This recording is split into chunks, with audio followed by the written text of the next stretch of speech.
sur ta femme à la maison. Est-ce que tu es là?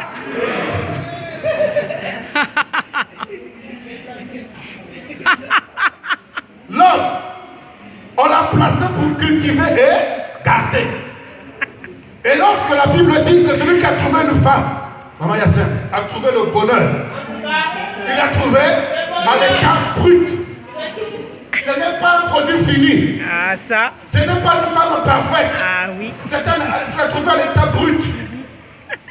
C'est comme quelqu'un qui a trouvé de l'or. Quand tu trouves de l'or, ce n'est pas un lingot que tu trouves. Tu le trouves à l'état brut, couvert de poussière, de sable, de terre, de boue. Mais celui qui a l'œil verra le futur et non pas le présent. Celui qui a l'œil peut dire, si tu es un homme, tu dois avoir la conception, la mentalité, le caractère d'une personne qui sait cultiver et garder. C'est pourquoi Dieu n'a pas créé l'homme et la femme en même temps. Et c'est pourquoi Dieu a créé l'homme en premier. Pour lui donner la mentalité d'une personne qui sait cultiver et qui sait garder. Les hommes d'aujourd'hui ne savent plus cultiver, ils ne savent plus garder. Ils sont de la génération Kleenex, mouchoir. Dans une pochette, il y en a, dans un petit sachet, il y en a 10. Il y a des hommes qui utilisent des mouchoirs comme les femmes. Ils en collectionnent au moins 10 par semaine. J'aime votre silence. C'est la génération Kleenex. Ils ne savent pas cultiver et garder. La génération de nos parents, ils avaient ces mouchoirs-là pour se suer le nez et se suer également le front de la sueur. Et quand ils rentrent à la maison, ils le lavent, ils étalent et ils les récupèrent. Mais cette génération est obsolète. Nous l'avons remplacée par une génération Kleenex. Et à tel point qu'on n'a plus la notion de cultiver et de garder. La notion c'est quoi? On se suit, oh c'est fini. Une de perdue, 10 de retrouvée. Vraiment. Ça c'est le slogan des hommes qui n'ont pas la mentalité de savoir cultiver et de garder. Oui.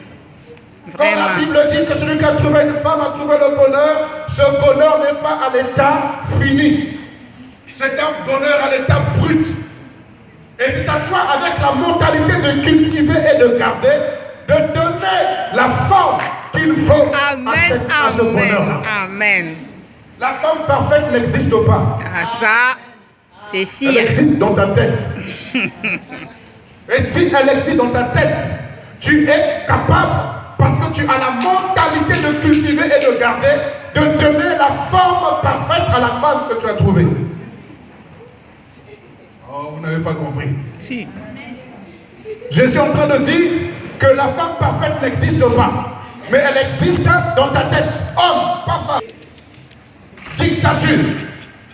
Et quand tu fais cela, tu ne feras rien de bon. Ce n'est pas avec la dictature, mon frère, que tu pourras garder ou vivre un mariage heureux. Un vrai chef, un vrai leader, d'avoir un bon cœur. Un leader où tout le monde le fuit. Ce n'est pas un bon leader. Un leader doit attirer tout le monde à lui. Un leader, on doit être heureux dans sa présence. Un leader, lorsqu'il n'est pas là, il y a un manque qui est là. On sent un manque. Je peux avoir tout, mais sa présence me manque. Voilà un véritable leader. Leader n'est pas égal dictature. Leader n'est pas égal commandement. Leader n'est pas égal ordre. Leader est égal compréhension. Leader est égal écoute. Leader est égal présence. Tu dois être présent. Tu dois savoir écouter. Tu dois être compréhensif en tant que leader, chef. Ah, je pense que les hommes allaient dire amen.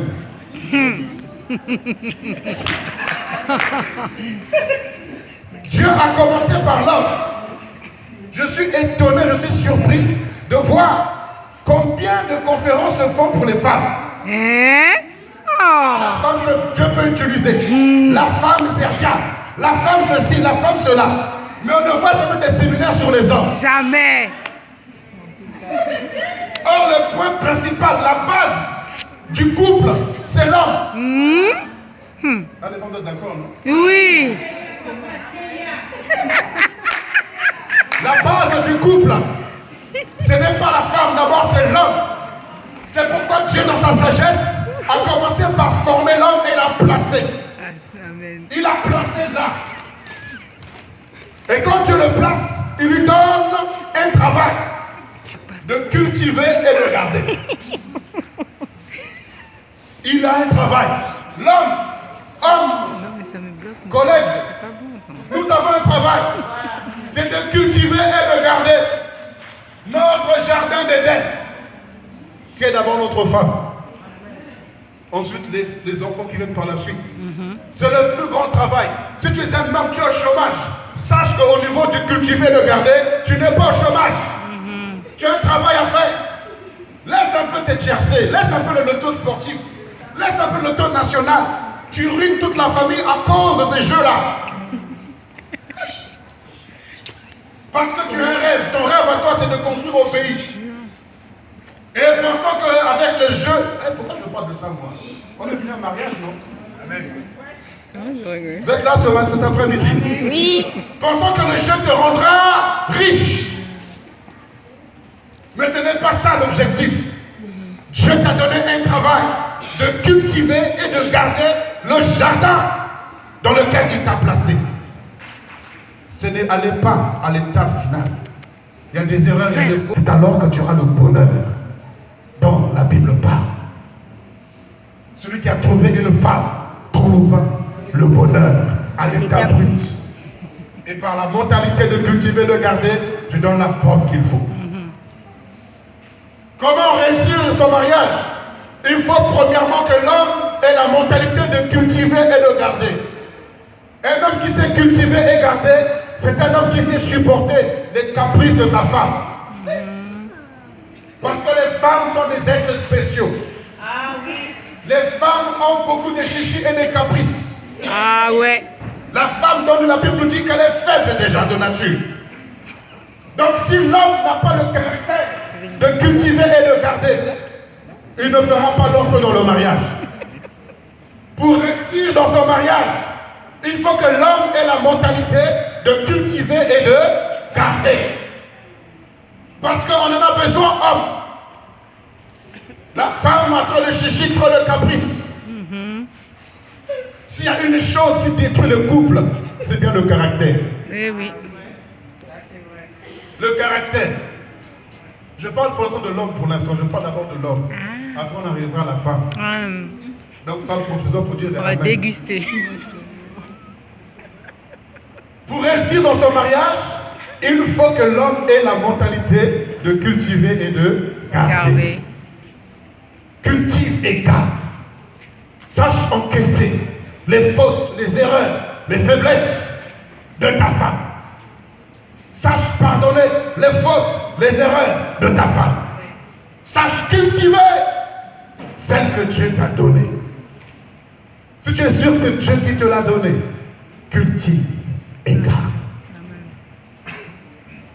Quel que soit le vent ou les tempêtes, puisque Dieu m'a placé, l'Éternel Dieu place, puisque celui qui m'a placé, alors il sait pourquoi il m'a placé et il me donnera la force nécessaire pour maintenir le couple, pour maintenir mon foyer, pour maintenir mes enfants. Il ne m'a pas placé par hasard. Il m'a placé pour un but bien précis. Il m'a placé pour un objectif à atteindre, pour cultiver et garder. Vous savez, lorsque vous cultivez, vous ne pourriez jamais avoir le même résultat. Tu sèmes peu et tu récoltes beaucoup. Parce que quand tu cultives, tu es en train de déployer ton énergie. Tu déploies tes forces. Mais regardez un champ. Lorsque le jardinier s'en va semer, il cultive, il cultive. Et à la fin, la récolte est extraordinaire. Tu pourras au moins te reposer de tes œuvres pour dire, j'ai travaillé, mais ce n'est pas pour rien. Mes amis, qu'est-ce qui fait que le couple se divise? Il n'y a rien d'autre que le caractère. Il n'y a que le caractère. L'homme doit avoir la mentalité de cultiver et de garder. La deuxième chose, la Bible dit que l'Éternel donna l'ordre à l'homme. Tu ne mangeras pas de l'arbre de la connaissance du bien et du mal. L'homme qui qui est un élément efficace pour le couple, c'est un homme qui a la parole de Dieu. Celui qui a reçu les commandements de la part de Dieu. Celui qui a reçu une vision de la part de Dieu. Celui qui a reçu une orientation de la part de Dieu. Tu veux épouser la sœur Hyacinthe, mais vous devez aller quelque part. Vous n'allez pas vous marier seulement pour regarder Question pour un champion. Vous n'allez pas vous marier juste pour regarder 4 mariages et une lune de miel. Vous devez aller quelque part. Donc là, pour que ton mariage réussisse, tu dois avoir la parole de Dieu. L'Éternel, après avoir placé l'homme, en lui donnant la notion de cultiver, de garder, il lui donne un ordre, il lui donne la parole, il lui donne une vision. De quoi? Tu ne toucheras pas à ceci, tu ne toucheras pas à cela, tu garderas ceci. L'homme qui n'a pas la parole de Dieu en lui, excusez-moi, mais il est un animal. L'homme qui n'a pas la parole de Dieu en lui, il ne se fie à rien d'autre qu'à son instinct. L'homme qui n'a pas la parole de Dieu en lui, tout ce qu'il pourra faire ne t'apportera pas toujours la paix ou le bonheur. Il faut que l'homme ait la parole de Dieu en lui. Vous avez vu cet ordre que Dieu a donné à l'homme. Ça oblige l'homme d'être carré. Ça oblige l'homme d'être droit. Ça oblige l'homme d'être correct. Parce qu'il a reçu un commandement, non pas des hommes, mais de Dieu lui-même. Le mariage ne pourra pas réussir si l'homme n'a pas reçu la parole de Dieu. Amen. Vous allez souffrir. Surtout toi qui es en Éden, femme. Ne va pas dehors chercher dehors pour dire je vais l'amener dans la cage et Dieu va le convertir. Laisse que Dieu adresse la parole à Adam. Que l'homme reçoive le commandement. Que l'homme reçoive la parole. Que l'homme reçoive la vision. Homme, tu veux te marier, jeunes gens, vous voulez vous marier, vous devez avoir une vision. Tu prends la fille de quelqu'un, elle a une famille, la fille que tu veux prendre. La femme que tu veux épouser, elle vient de quelque part. Maintenant tu prends la fille de Trouille, tu l'amènes où? Un homme qui n'a pas de vision est un homme qui n'a pas de frein. Il va voir ses voisins, il voit le fauteuil bleu, il voit le plafond jaune, il rentre chez lui, il dit chérie, on change tout. Il voyage seulement, il voit là-bas le sol est gris, il voit que le plafond est jaune, il revient et dit chérie, on change tout. Tout ça parce que tu es conseillé ou orienté par tes amis ou tes voisins, ton entourage. Un homme qui n'a pas de vision n'est pas un leader. J'aime votre silence là. Vous êtes là? Oui. Vous êtes triste? Non. Vous réfléchissez? Mais dites quand même oui. Oui. Un homme qui n'a pas de vision est un homme qui n'ira nulle part. Parce que si tu veux que la femme, je vais en parler tout à l'heure, puisse être soumise, elle doit être soumise à quoi? À tes biceps?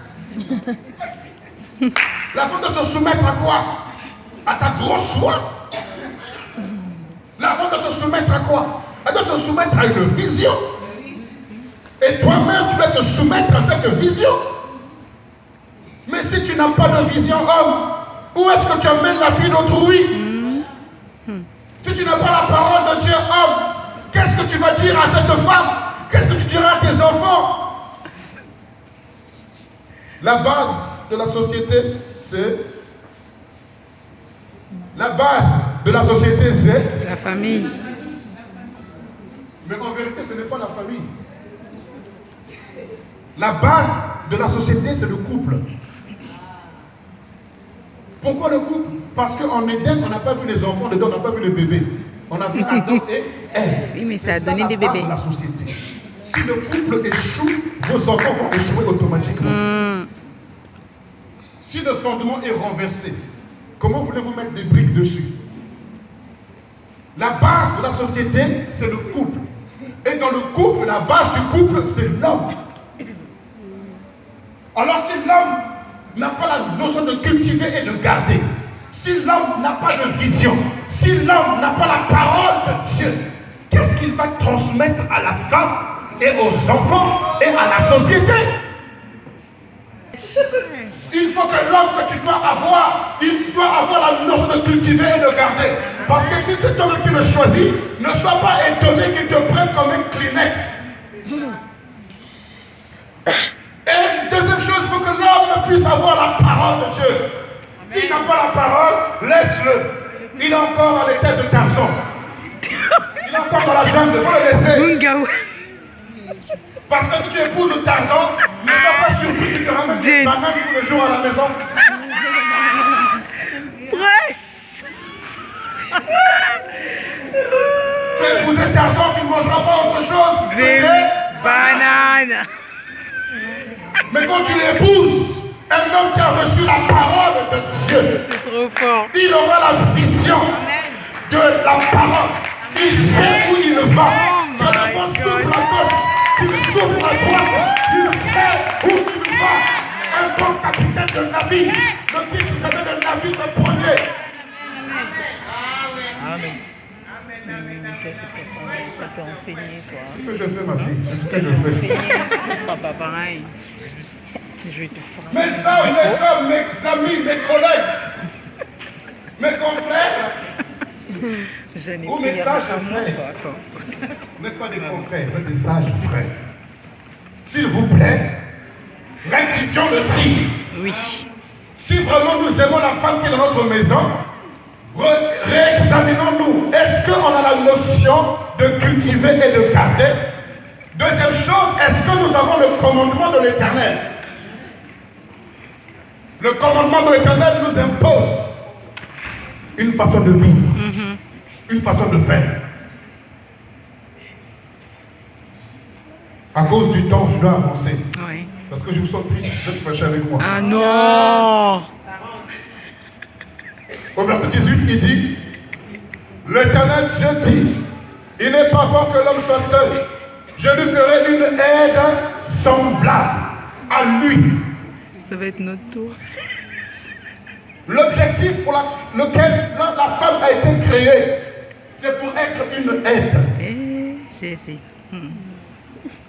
Tu dois être une aide. Aide par rapport à quoi? Par rapport à la vision que Dieu a donnée à l'homme. Par rapport à quoi? Par rapport à la mission que Dieu a donnée à l'homme. Quand on parle de soumission, cela revient à dire que tu dois être sous la mission de ton mari. Mais si tu ne connais pas la mission de ton mari, comment tu peux être sous la mission? C'est pour cela, avant de vouloir passer à là, il faut les fiançailles. Et c'est pourquoi ils se sont fiancés d'abord. Et dans les fiançailles, on les suit. On cause avec eux, on s'assoit, on parle sérieusement. Pour savoir là où vous allez, après la bénédiction, vous allez faire quoi? Il ne faut pas qu'ils restent là, papy, mamie, qui regardent seulement je ne sais pas quel, le feu de l'amour, et amour, gloire et beauté, et tous les feuilletons, toutes les séries qui passent à la télé. Non! La femme doit être une aide semblable. Et c'est là où il faut que la femme ait un caractère de soumission. Si la femme a un caractère d'homme, mon frère, il ne faut pas l'épouser. Sinon, il y aura 2 hommes à la maison. Bagarre. Et quand il y a 2 hommes à la maison, c'est Tyson contre Mohamed Ali. L'ancienne génération contre la nouvelle génération. Et surtout que les femmes se coiffent comme les hommes maintenant. Et les hommes s'habillent comme les femmes avec des boucles d'oreilles comme les femmes. Je t'ai dit. Et quand vous vous retrouvez dans la maison, il y a tout le monde est chef. Confusion. Tu crois quoi? Tu gagnes 1200 €. Moi, femme, je gagne 1700 €. Faut pas parler avec moi. Faut pas blaguer avec moi. Je veux te mettre dehors tout de suite. Hey, Dieu. Idiot que tu es. Quoi? Femme. Ça, c'est une aide ou une LED? Une LED. LED. LED sert à éclairer. Non! S'il vous plaît, mes soeurs, il n'y a plus de ramène des femmes. Oh, on est là, on est là. On est là, on est là, on est là. Si le couple ne tient plus aujourd'hui, c'est à cause du caractère. N'allez pas voir, oh, c'est le grand-parent qui a fait des fétiches. ou c'est la grand-mère qui a fait des fétiches, c'est faux et archi faux. Ce n'est pas Noko, ce n'est pas tonton, ce n'est pas maman, ce n'est pas le cousin, c'est toi. C'est ça même. T'es méchant et pourri qui fait que ton couple ne tient pas, c'est tout. C'est ça. Parce que c'est un bon caractère. Si l'homme a la parole de Dieu, même si c'est des fétiches qui viennent de l'extérieur, j'ai la notion de cultiver et de garder. Même si les oncles sont fâchés, mais je cultive et je garde. Avec le commandement de la parole de l'Éternel, tout homme forgé contre moi sera sans effet. Amen. Amen. Parce que j'ai reçu le commandement et je peux veiller. Maintenant, si la femme trouve en l'homme la protection, la sécurité, un homme qui sait ce qu'il fait, à ce moment-là, la femme n'a pas le choix. Soumets-toi. Mais si tu as épousé un Tarzan compris pour toi, soumets-toi à Tarzan. Toi aussi, tu vas commencer à prendre des liens et puis balade-toi dans mon âme. Tu as cherché, tu as trouvé. C'est pourquoi il faut savoir avec qui tu vas marcher. C'est pour ça que Dieu, oh j'aime Dieu. Ce n'est jamais la femme qui demande la main à l'homme. Et ça commence, hein. C'est l'homme qui demande. Et la femme qui doit répondre. Mais alors, donc avant de répondre, tu as vu, tu as entendu. Tu as dit oui, c'est trop tard. Donc avant de dire oui, examine, deviens inspecteur Colombo. NCIS, des experts. Examine, est-ce que c'est Tarzan ou c'est vraiment l'homme qui a la notion de cultiver et garder, un homme qui a la parole de Dieu en lui. Tu entends, hein? Ce n'est pas un homme parfait, mais si vous trouvez un homme qui cultive et qui garde, un homme qui a la notion réellement du respect, de la considération de la parole de Dieu, ma soeur, qu'il soit vilain selon à tes yeux, qu'il ne soit pas comment, garde. Ça c'est dire, hein? Dis le mot oui. Tu vas voir que apparemment, puisque tu es plus belle que lui, ta beauté va l'influencer, il va devenir beau. Amen. Mes amis, il y a des stars du cinéma, quand on les voit, on se dit, mais qu'est-ce qu'ils ont? À cause de l'argent, les femmes. Ta beauté va l'influencer. Et il va devenir mignon. Même si toutes les femmes le trouvent vilain. Mais réjouis-toi, ma soeur. Comme ça, personne ne va courir après. Parce qu'il n'y a que toi qui vois en lui une paire. Les autres ne voient pas la paire qui est en lui. Réjouis-toi. C'est un peu dire, hein?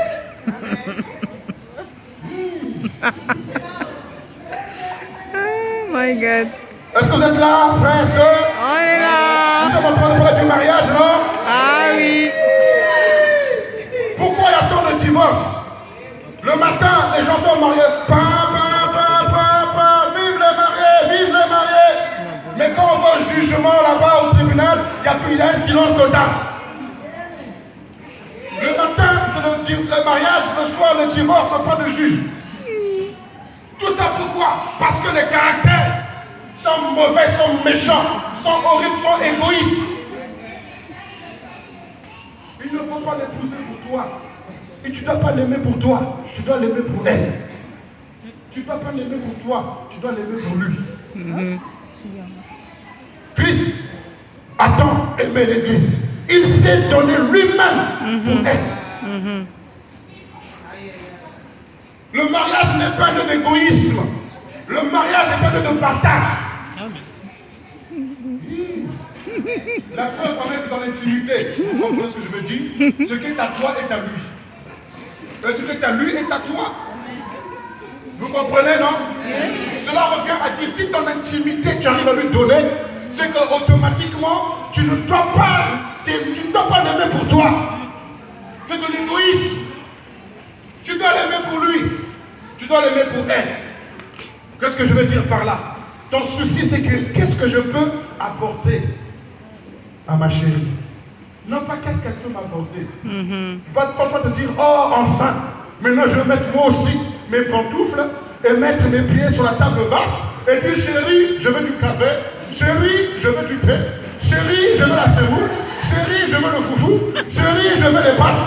Non! Il faut l'aimer pour elle. Ils vont te dire, ah, maintenant j'ai trouvé un mari, Moi aussi, maintenant, je veux aller partout avec l'alliance et dire bonjour. Bonjour. Non, tu dois l'aimer pour lui.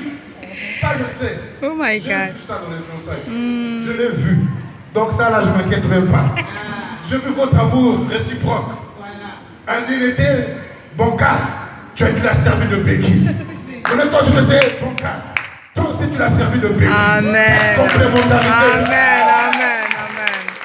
Vous avez été testé, éprouvé dans votre amour, dans vos Tout à fait. sentiments. Amen. Et c'est pourquoi quand tout à l'heure je disais, quand C'est crier mignon. victoire, je sais pourquoi je crie victoire. Il faut l'aimer pour lui. C'est-à-dire que quand ça ne va pas, ne regarde pas ton intérêt. Regarde à son intérêt à lui. Qu'est-ce que je peux faire pour le rendre heureux? Ne sois pas égoïste.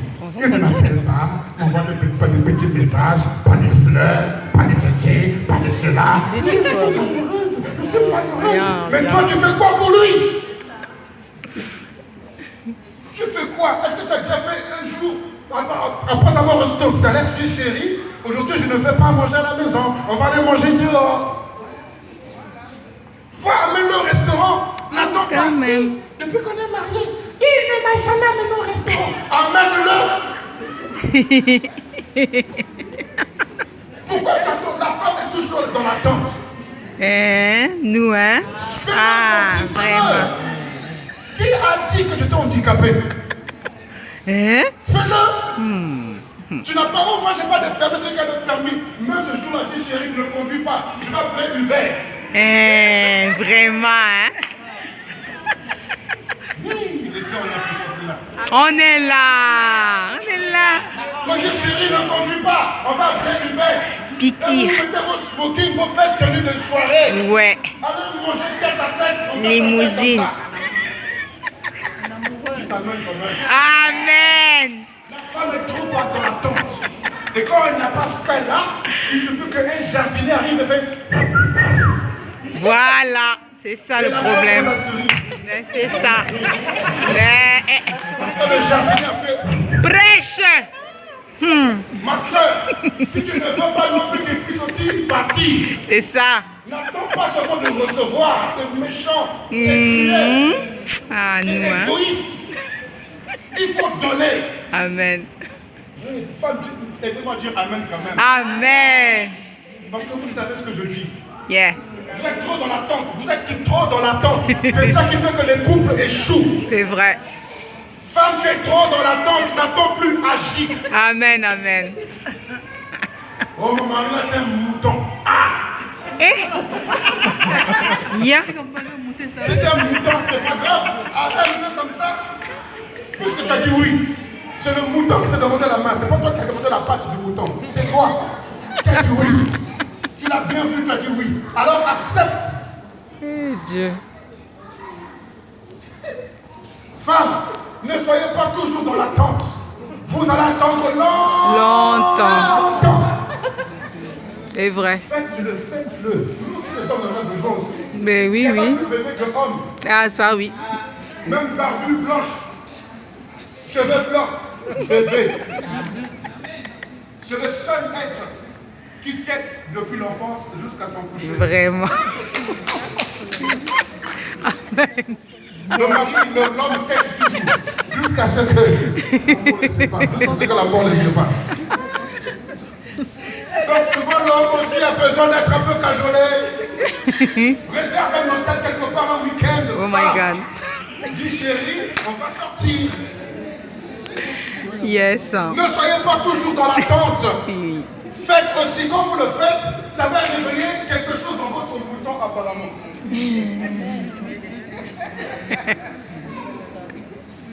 Oh, est-ce que je parle à quelqu'un?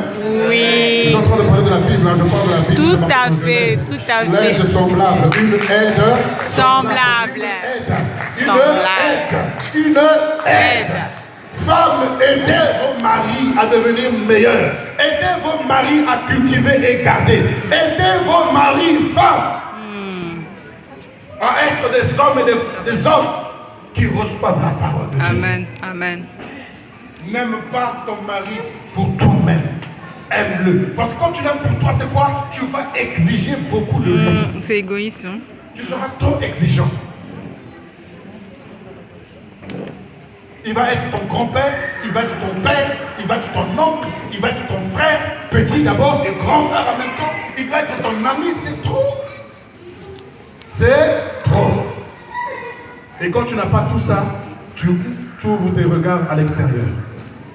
Non, femme, aidez-nous aussi à être des bons maris.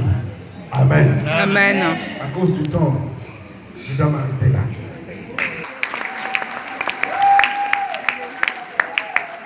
Donc, je vais donner des conseils aux mariés, aux bientôt mariés.